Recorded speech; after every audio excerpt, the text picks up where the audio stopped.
I am sick and tired of the Memphis Grizzlies being disrespected. First and foremost, all right? First and foremost, they are not selected as a legitimate contender in the Western Conference, in my opinion. Third isn't good enough. Secondly, Brooke Lopez is a better defensive player than Jaren Jackson Jr. On what planet? And the worst part, the absolute worst, Damichael, is nobody voted for Taylor Jenkins for Coach of the Year. Who voted for this? You? I did. Oh, you did. I did. I voted on here, but I can explain it. I can explain my reasoning. You better do so on this episode of Locked On Grizzlies. Let's lock in. You are Locked On Grizzlies, your daily Memphis Grizzlies podcast.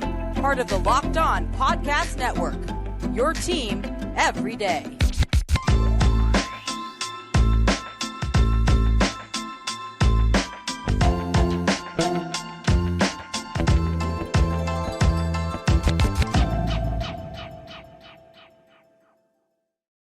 Welcome to Locked On Grizzlies, your team each and every day. We are free and available wherever you get your podcasts. You can find us on YouTube, like, comment over there. You can rate, review, subscribe, all those sorts of things wherever you get podcasts. All of it is appreciated and welcome here on Locked On Grizzlies. I was frustrated to start the show. I'm not going to lie, but just looking and listening to Damichael Cole of the Commercial Appeal. Once again, we're together. I can't possibly stay mad at you, and I'm sorry for yelling. I just get excited about the Grizzlies. You know that, Damichael. You know how excited I get. It's good to see you again. It's good to see you, Joe. It's always exciting to talk about good, fun things, right? You're just talking about one of the most exciting teams in the NBA. You're talking about, a team that right now has the longest active winning streak in the league and has tied. They had a 7-game winning streak in December. Now they have one that's kind of carried over into January. So they're playing good basketball, Joe. I don't see why you wouldn't be excited to talk about it. Well, I'm excited to talk about them, but I'm also excited to be angry. And not necessarily just at you, Damichael, because that's not fair to you. First off, you're wonderful, and I can never stay mad at you. But the other 29 content creators out there about the NBA, various beat writers, very smart people. I don't want to say they're not smart, but at the same time, we're going to talk the negative parts here first, Damichael, because looking at this NBA midseason report card, and you might know the official title of it better than me since you participated in it, you official wonderful person. It was a midseason survey essentially of a variety of topics, and the Grizzlies were represented here and there and everywhere. Again, our wonderful Damichael Cole was a part of that survey, and we're going to start with and again, I want to make sure I'm not making people think I'm speaking for Damichael. I feel that it was disrespect with the Grizzlies being picked third in the Western Conference as the most likely finals contender. I think they were fifth overall in the entire NBA. You had the Bucks, I believe, the Nets, teams like that in front of them. The Grizzlies were fifth or so. And considering that they're second in the Western Conference, they're in front of the Clippers. I think that I respect Denver a good bit. I think they're a pretty good basketball team, and I think it's going to be a team to get through in the West is going to be the Denver Nuggets. I need to see it from the Clippers still, Damichael. I feel like we're going off of this hypothetical world where 100%. Kawhi and Paul George and John Wall and all these dudes figure it out. They have played some good basketball, but I need to see them physically do it to believe that they are a legitimate threat. I think they could be, but if I'm doing a mid-season report, and I know in fairness to you here, I believe you picked the Grizzlies to go to the finals out of the West, so I can't yell at you for this part. I think the Clippers are being a bit overrated right now, and that frustrates me in this moment. Yeah, and I'll admit I considered the Clippers when comprising of, who's going to represent the Western Conference. And I mean, I don't understand why you wouldn't consider them when you think about just the totality of this roster. It's kind of like a perfect NBA roster for modern basketball, right? If you want to play, if the year was 2017. If the year was 2017, says Joe. But Joe, look, if you want to go small, fine. They got 7-8 wing guys who are really good. If you want to play big, they got, Zubac down there who can bang with guys like, Valanciunas, Steven Adams, DeAndre Aytons of the world, and so forth.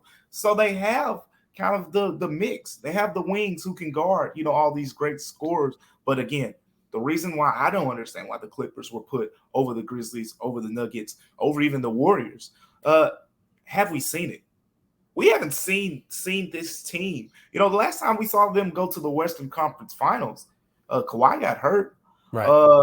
Patrick Beverley was a starter on that team. Mm-hmm. He's not on that team anymore. So it's a lot of differences, now with this Clippers roster. And specifically, I will be the first to admit, I do think, when we're talking about the Clippers, one thing that stood out to me is, quite frankly, I don't think they care about the regular season. And maybe that's what the writers see. I mean, how many times have we seen, like, some people are getting frustrated by the fact that Kawhi Leonard will play 2 games and then he'll sit out 1. And then Paul George will play a game and miss the next, and play another one, then miss 2, and then play 3. And, like, as a fan, you're like, man, when do I book a ticket? When do I get a ticket to go see this team play? Because I don't know who I'm going to get to watch. And that's why people are frustrated, because you haven't seen the full product as much as we have with the Grizzlies and Nuggets. And I only can speak for myself. But when I took into account for my vote was simply, okay, I've seen the Grizzlies close enough to full health to kind of have an idea what this team looks like. I've seen the Nuggets close enough to full health to kind of have an idea what this team looks like. And same thing, we know what the Warriors are capable of. And those were probably the 3 teams, and even the Pelicans. I think I had the Pelicans higher. Part of the survey, we had to rank the top 10 teams in the NBA, and I think I had the Pelicans higher than the Clippers as well. So I think I had them 5th in my Western Conference ratings overall. But yeah, the Grizzlies were the team that I projected to come out, Joe. And kudos to you here on Locked On Grizzlies for, recognizing the ability of what Memphis is capable of. So that was my first thing that I was frustrated by, looking at the results. The next thing that I was frustrated by, and I know you didn't do this, because there's no way that you would have put Brook Lopez in front of Jaren Jackson Jr. for Defensive Player of the Year. You could argue this was probably, aside from something we'll talk about later on in the show, this was one of the places where Memphis performed the best, right? I would say at this stage, it's either Brook Lopez or Jaren Jackson Jr., but Brook Lopez has Giannis on his team and Drew Holiday. Brook Lopez is a veteran presence, whereas Jaren Jackson Jr., while he's played a lot of basketball, is still 23 years old. I think that looking at the numbers, again, Jaren's block percentage is 6%, which is ungodly. That's phenomenal. Brook Lopez's is 4%, which is really good. But I think when you look at the roster construction, the way that, Jaren has done things, the Grizzlies defense is more dominant when Jaren is on the floor. I think he's the Grizzlies defense is number 8 points right better. Yeah. Right. Number 1 in the entire NBA. He's the best defensive player on the team. And again, the Grizzlies are 8 points better when Jaren's on the floor defensively. The Bucks are only 3.5 points better when Lopez is out there. To me, it's a no contest, but apparently Brook Lopez is the mid-season defensive player of the year for some of these folks. I guess the main reason for that would be playing time, right? I mean, I think that's the huge caveat there. And kind of going into that, I will say that this media survey, we probably got this, I want to say maybe 2 weeks ago, a week and a half ago. So with that being said, depending on who and when they submitted their results, I didn't submit my results until I think around January 2nd, January 3rd. So if you just put that in perspective, that's over a week ago, and that's 3 less games of Jaren Jackson Jr. I'm pretty sure, just trying to look at it from a totality picture here, when this was submitted, it was around the time some people probably submitted it when the Grizzlies were going through that spell. There was the Christmas game, and then there was, with Jaren Jackson Jr. in foul trouble. You got to think about it like this. We see Jaren Jackson Jr. every single day. A lot of these people, they said, oh, it's Christmas, right? Everyone's hyping up this Jaren Jackson Jr. season. Right. Let's see what he's about. And then, boom, you see him get in foul trouble, and it's like, what? These are the same problems he's been having. This looks like the same Jaren to me. And, next thing you know, he goes on this torrid stretch. But I will say, like, some people probably filled out their ballots early, because what we've seen over the last week or so is even, on the betting, I think Bet Online now has Jaren Jackson Jr. as one of the preemptive favorites for Defensive Player of the Year. And, he's kind of making that turn. I think right now at this moment, he is the current favorite. But, Brook Lopez, great defender. But Jaren Jackson Jr. right now, I think with the way he's playing, it could potentially turn into a runaway. And for me, Brook Lopez, very good at the rim, very strong in terms of blocks, obviously. Switchability is key. Like, if Jaren Jackson Jr. switches on to Devin Booker, it's not ideal, but I think Jaren can hang with Devin Booker for a possession or 2. And Brook Lopez is getting torched. That final series, he was getting they took him out of the lineup. They had Do you to take him remember out. that? It was Yes, Bobby absolutely. Portis had to come in and save the day because but to counter, if I want to play devil's advocate here, it's a system, right? The systems are completely different. With the Grizzlies, they use Jaren Jackson Jr. and basically say, hey, fly all over the court. They're Go different wherever you players. want. The Bucks don't want him leaving the paint. I mentioned before, and we've talked about this. Jaren Jackson Jr.'s role with the Grizzlies is kind of similar to the way the Bucks use Giannis. Right.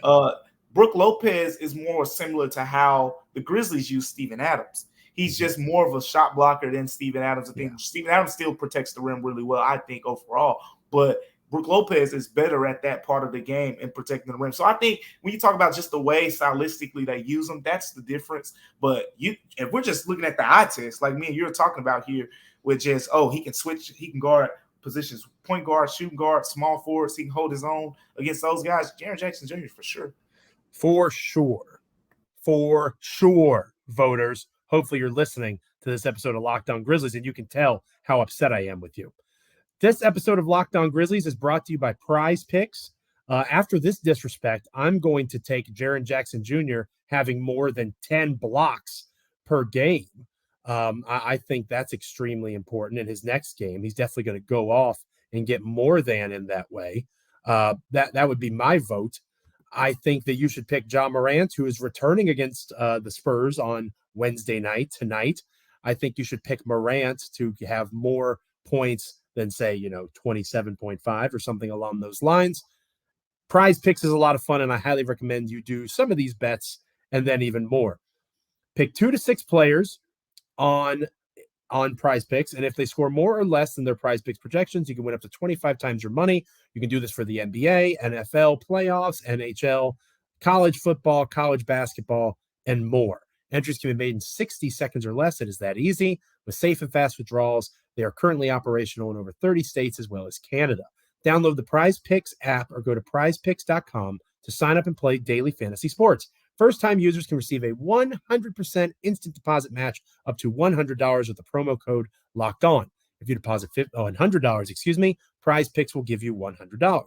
If you deposit $50, Prize Picks will give you $50. Don't forget to enter the promo code Locked On at sign up for an instant deposit match up to $100. We'll be talking other parts of this survey next here on Locked On Grizzlies. Don't go anywhere. Welcome back to Locked On Grizzlies. I am one of your hosts, Joe Mullinax, joined here by my co-host, Commercial Appeals, Damichael Cole, Grizzlies beat writer there. And we're talking the NBA Midseason Survey that Damichael was fortunate enough to be a part of due to his role covering the Grizzlies over at the Commercial Appeal. And we talked frustrations, or at least my frustrations. Again, I can't speak for Damichael. So Jaren not being rated higher than Brook Lopez. We talked about the Grizzlies being the third-rated team behind the Clippers. Again, the Nuggets make sense to me. I'm not going to be mad about somebody saying the Nuggets are better than the Grizzlies. The Clippers I need to see, and I guess we will see as the season plays out. Has Memphis played the Clippers yet? That's what I thought. They haven't. So we'll find out here in the next few weeks or so. Or maybe Kawhi will take another night off. But anyway, I digress. There were positive things about this survey for the Grizzlies too. And I know that you wanted to lead off with a point that a lot of fans have kind of known for a while now, but it's good to see the NBA community as a whole sees it too. Yeah, the Grizzlies were rated the top young core on that list. And it's no surprise to us, right? Ja Morant, I was sitting in the locker room the other day, and it really kind of registered for me, Joe. It's like, Ja is in his 4th season right now. Like, he has not been in the league long. This is just his 4th 23 years old. And same age as Jaren Jackson Jr. Again, and then that came to my mind as well. Like, Jaren, he's super young. Desmond Bane, right? He's still playing on his rookie contract, right?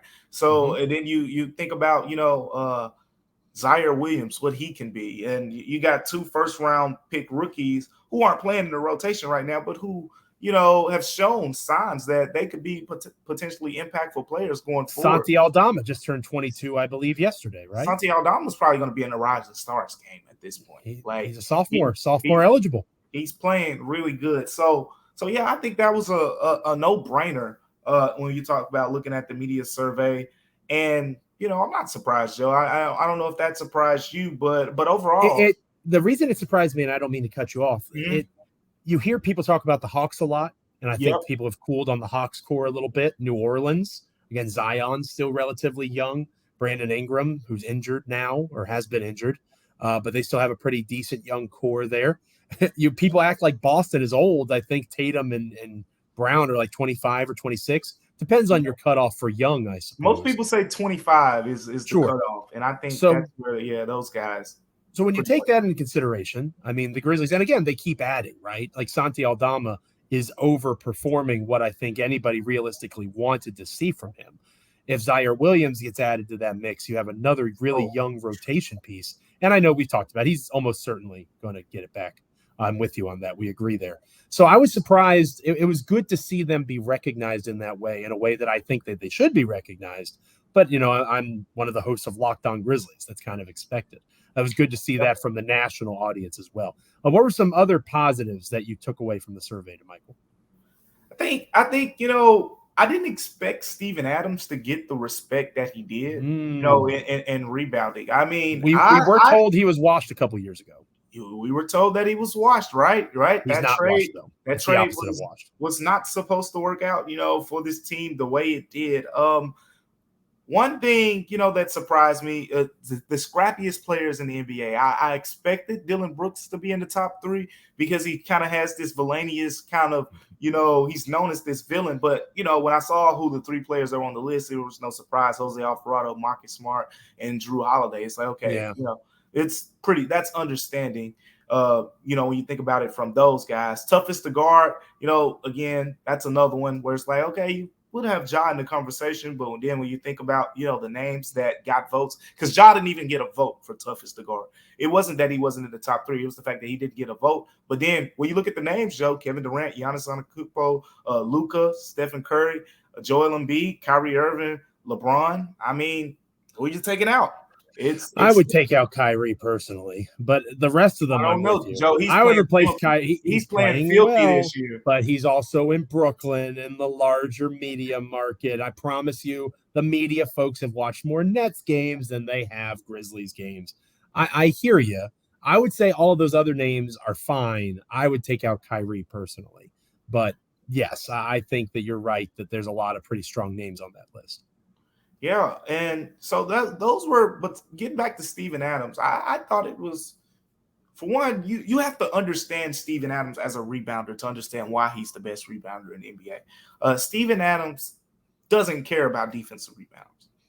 He says this. This is not me just putting words out there. Right. Steven Adams, he gets defensive rebounds when he's, in the best position to, and, to win games. At the end of the day, he cares about winning so much. Mm-hmm. But he's not one of those guys that's going to dive all the way on the other side of the floor. So, I can get my 12th rebound and things like that. I mean, we saw in Oklahoma City, right? There were a lot of times where Steven Adams and Russell Westbrook were both in position to grab a rebound, and he let Russ get it. So you think about plays like that. You think about seeing times like that in Memphis. Now, although I will say this, there are times where you can see, and John Conchar has kind of admitted it as well. John Conchar comes in there and flying, taking rebounds from Steven Adams, and Big Steve will let him know about it from time to time. But he does his damage on the offensive glass. I don't think, maybe Mitchell Robinson, but there's not another offensive rebounder who I think is even in his class right now. He set the Grizzlies offensive rebounding record last season, and I think that's where he does his damage. You see so many times, like, it's predictable at this point, when a defender helps off of Steven Adams onto Ja Morant driving to the rim, because you have to. It's Ja Morant. If your center doesn't help, it's a dunk. So he has to help. At that point, you just know, if Ja misses this, it's Steven Adams' ball. If he makes it, the Grizzlies get 2 points. It's almost a win-win a lot of times in those situations. And that's because of Steven Adams' dominance on the glass. Domantas Sabonis, great volume rebounder, I think. One of those guys, he's going to clean up his area. He does great work, right? I think he's on a streak right now. What is it, Joe? Like 17, 18 consecutive double-doubles. Like, he's playing some monster basketball. But then again, I mean, we just watched Steven Adams go for 13 and 15, and it's like, home, another day at the office. He's pretty impressive, very physically intimidating. We talked about his size a lot.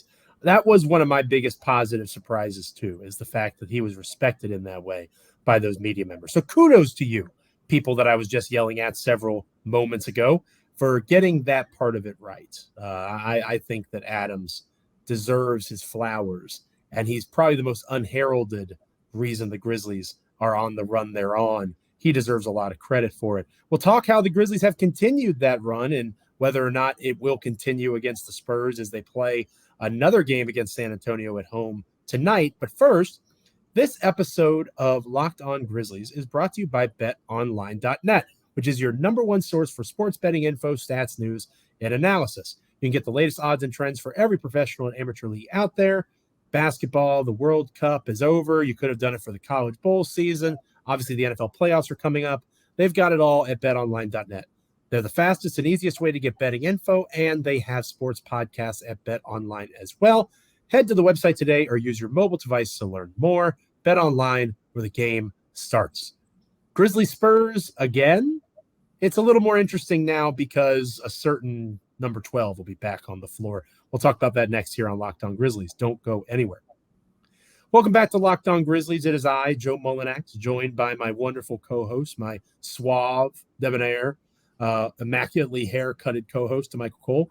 And we are discussing Grizzlies Spurs briefly because these teams just played recently. So there's not too much of a preview perhaps necessary. But I do think, as I alluded to before we went to break, the idea of Ja Morant playing in this game, and he's not even on the injury list at all, right? He is very much playing basketball tonight.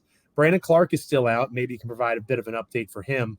I'm not sure if you did that on the last episode or not. I might have missed it to Michael, but obviously it's a fresh injury report. And then, of course, again, the fact that Morant's not on it at all, barring some unforeseen circumstance, Ja Morant is going to create problems for a Spurs team that is going to struggle defending him. Yeah, and I'm gonna look at it from a different perspective here, Joe. Right? Ja's playing in this game.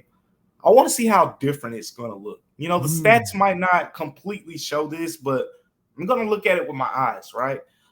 We saw how the Grizzlies moved the ball in that game. You know, without Ja Morant, we saw how at times they got stagnant. And, you know, without Ja Morant, when the Spurs went on the run, specifically at the beginning of the fourth quarter to take the lead there, we saw how Desmond Bane played, how aggressive he was. We saw how aggressive Jaren. I want to see if those things are going to continue.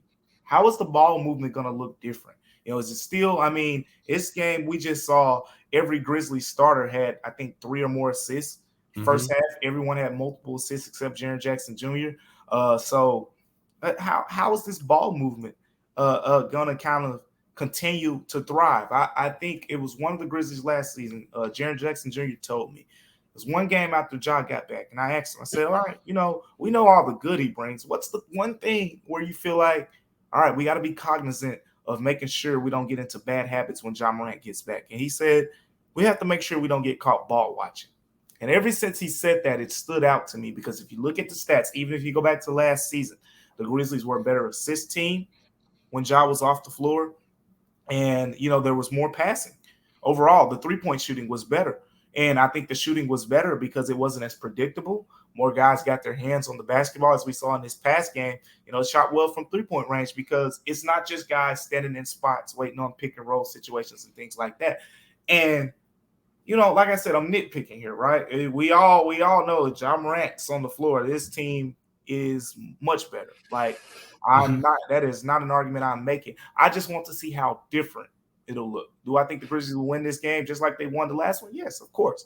But I want to see how different it'll look. How different, because I think at the end of the day, we seen an aggressive Jaren Jackson Jr. in this last game. We seen an aggressive Dez. We seen an aggressive Dillon. We seen an aggressive Tyus. All those guys need to keep that same aggressiveness with Ja Morant in the lineup. I think that's when the Grizzlies are peaking. You don't want Dez to just be a spot-up three-point shooter when Ja Morant's in the lineup. You don't want Jaren Jackson Jr. taking 5 3-pointers on 10 shot attempts when Ja Morant is in the lineup. And he has been doing a better job of, you know, being forceful. But my point is, I just want to see how different it's going to look, Joe. It's going to look different because Ja Morant just brings a completely different presence to the floor.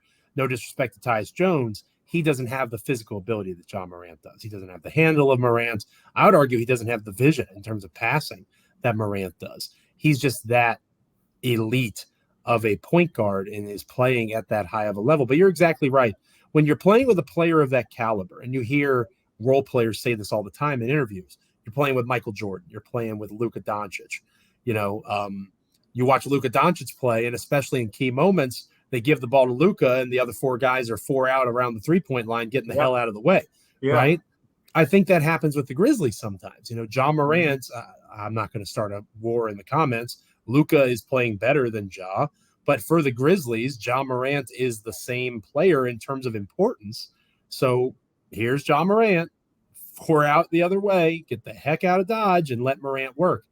Sometimes that's good, effective offense, especially late in games where you're trying to draw a foul, something like that. But to your point, when you're in, the 7-minute mark of the third quarter, you want to see offense being produced. You want to see sets being run, the basketball being moved, swung from side to side. You want to see skip passes. You want to see continued backdoor cuts. That's something that I've always wanted to see the Grizzlies do a little more of, is more activity toward and at the basket off ball.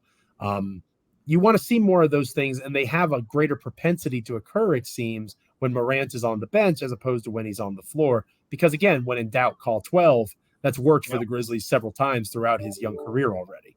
So it's hard to be too hard on him for that. I mean, you're right. You're right. And when we think about the fourth quarters, that's the time when I really lock into, like, okay, how are they going to get through these fourth quarters when he's not in the game? When he's in the game, the fourth quarter, you know where the ball is going. And kind of Desmond Bane in the first part of the season before the toe injury, the way he played off of Ja Morant in those fourth quarters, he was averaging 10 points a game in the fourth quarter before he got hurt. I think he was top in the NBA, top 2 in the NBA at that point. So you want to see more of that. But the main thing, I just want to see the aggressiveness. The aggressiveness has to continue. You got to think about, like, at this point, have we seen all 4 of those guys peaking at the same time? And the 4 guys that I'm mentioning here are Ja Morant, Desmond Bane, Dillon Brooks, and Jaren Jackson Jr. Steven Adams, I didn't mention his name because he's probably the most consistent, arguably one of the most consistent guys. Every night, Steven Adams is going to give you 3-4 offensive rebounds. He's going to set hard screens. He's going to get guys open. He's going to make a couple nice back cut, passes on back cuts and things like that. The only thing, Steven Adams doesn't even foul a lot. So, Steven Adams is going to be a factor overall. But is Des going to shoot well?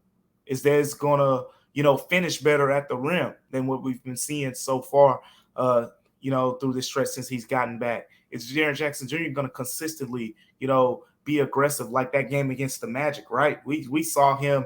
He scored pretty much all of his points in the paint. Mm-hmm. We haven't seen that from Jaren. Is that going to be this new Jaren? It's all about the aggressiveness of these guys, and it's not just with this game. You want to see the Grizzlies go as far as they potentially could. That's the key, because the Warriors are the standard. We're just being honest. I know people aren't too fond of the Warriors around here, but they are the standard. And one thing you can say about the Warriors is during their run, you never had to worry about Klay Thompson's aggressiveness, playing alongside of Steph Curry. You didn't have to worry about, Draymond's, aggressiveness in his playing style. You might want him to shoot the ball, but Draymond is very decisive, with the way that he plays basketball. You know exactly what you're going to get. And, even when Kevin Durant was there, you still didn't have to worry about, Klay Thompson's aggressiveness. He always was going to get his shots. It has to be the same way for Desmond Bane. You need the same forcefulness from Jaren Jackson Jr. And I think that'll afford you opportunities like, oh, Josh shooting 8 of 20 today. Des is going to get to it. Jaren's going to get to it, and so forth. I think this game right here is a big kind of starting point, a big key to the Grizzlies kind of showing that they can be that team where it says, hey, all of our guys can have it clicking on the same night. Haven't seen that yet consistently. And until we do see that, we don't really know what the ceiling of this team is. Makes trade deadline rumors less fun and all that sort of stuff. Still figuring out how good Memphis actually can be. They're one of the top 5 teams in the NBA without all of their best players playing well at the same time. Maybe against the Spurs, the second time they've seen the team, one of these mini series that the NBA is doing now to cut back on travel a little bit, which is great. I think that's very smart of them. It'll be interesting to see how it all kind of plays out and shakes out here in this second game and how Morant alters the look of the Grizzlies. I think you're exactly right. It's going to look different, but it's going to be a wonderful opportunity against the same opponent, same Grizzlies, just with Ja Morant added to the fold. How the game plan shifts and changes on both ends is well worth watching in tonight's game. Thanks for making Locked On Grizzlies your first listen today. Now make your second listen game-to-game NBA. Every moment, every top performance, every result. Locked On Game-to-Game covers every game from across the NBA with local analysis that only Locked On can deliver. Follow Game-to-Game on Locked On NBA, available on the Odyssey app, YouTube, and wherever you get your podcasts. Damichael, the next time that Locked On Grizzlies is on, we'll have a second Grizzlies-Spurs game to talk about. We'll see how Ja Morant did and how he performed, and maybe those top four guys finally got it together against a young Spurs team that is more likely to lose than win. They're pesky.